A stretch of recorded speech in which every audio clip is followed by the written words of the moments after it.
My name is Tony. This is my show I created. I call it Channel 66 News. We like to talk about local music. We like to interview bands and get to know them a little better. If you've been following this show, I feel like you've gotten to know me a little better as well. And along my journey of figuring all this out and creating this show, I've realized I found something I really love to do with my time. And all the hard work that goes into filming this show every single week is unrelenting. I find myself struggling to juggle my job and stay consistent. I'll play an out-of-town gig on Thursday night and get home at 3 a.m. and have to film and edit an entire episode by 6 a.m. that same morning. It can become very stressful at times when I'm unprepared. I'll completely forget to mention a good friend's show, or I'll overlook an important event in the rock forecast and I'll feel horrible about it. I don't want to be mediocre. I want to be great at what I do.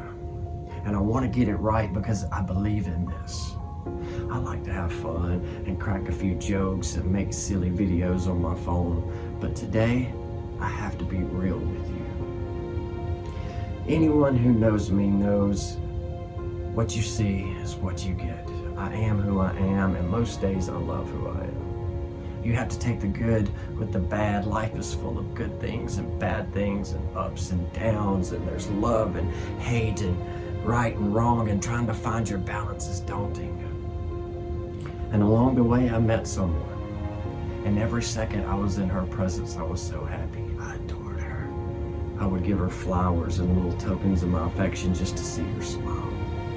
Every time I held her in my arms and nothing else mattered, it was all about that moment in time.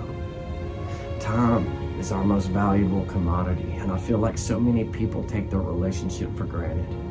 I see so many close friends spending more time arguing and fighting over something petty than they do hugging and kissing one another. My recent romance was a whirlwind of affection. It was electric, it was magic, and it was over before it even began. We celebrated our 1-month anniversary and we went our separate ways without a single argument, without a single fight. We simply ended it with a kiss and some tears, and I was heartbroken. I seemed to think she was the one good thing in this shit world I live in. I thought about how lucky I was to have someone so sweet and beautiful want to spend her precious time with me. Me, some weird homeless musician. But for the short time we shared together, I was so happy. And that's all that matters. I hope you find your happiness. And even if you lose it and it doesn't work out, remember the good things. Remember the good times, and remember to get back up when you stumble. We have to keep going. We have to make the best of every day, because we don't know how many we have left. Life is so beautiful. I got married on Halloween when I was 18-year-old to a beautiful bride in her black dress. And she gave birth to my only son when I was only 20 years old.